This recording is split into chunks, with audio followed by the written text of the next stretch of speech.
How's it going, guys? Welcome back to Comic Book History today, and today we're going to be going over Cyclops, issue 1. So I've been really excited for this because I love Cyclops.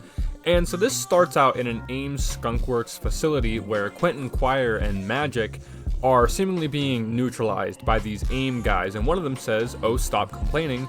You mutants are constantly forcing change on us. We're simply returning the favor. This is what you came here for, isn't it?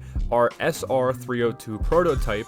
With this, I can temporarily alter your X gene to express anything I wish. Right now, I've instructed it to only allow you to breathe sulfur dioxide. It's a perfectly logical evolutionary adaptation if you live on Venus." And so just then, one of them is hit with this red beam, and we all know who this is. It's our GOAT, it's Cyclops!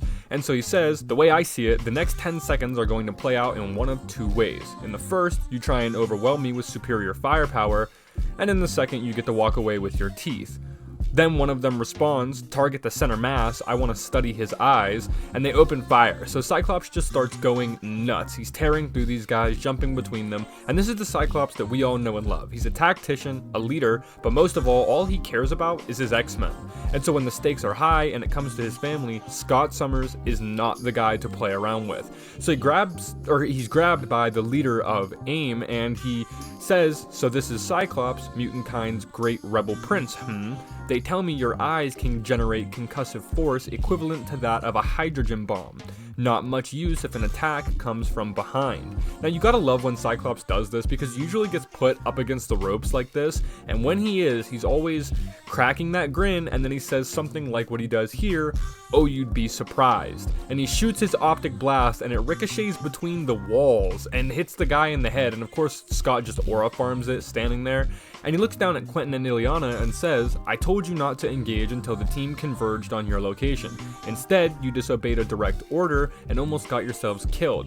Now I think some people will think he's being harsh here, because when Magic apologizes and says, "I'm sorry boss, we got carried away," Cyclops cuts in and says, "I don't need sorry, Magic, I need soldiers."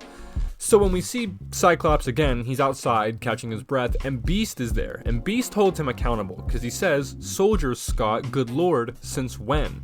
But when Cyclops responds, he's doubling down, saying, "You don't think Professor Xavier enrolled us at that school to teach us algebra, do you, Hank? We've always been soldiers." But Beast is still standing that ground for Scott because he says, "No, I remember dancing, laughter, our enemies don't get to define us." So what he's saying is that Scott is changing as a leader. After the death of Charles Xavier, Krakoa is no longer. After everything in Age of Revelation, there's levels of distrust here that they still have to work through as a team.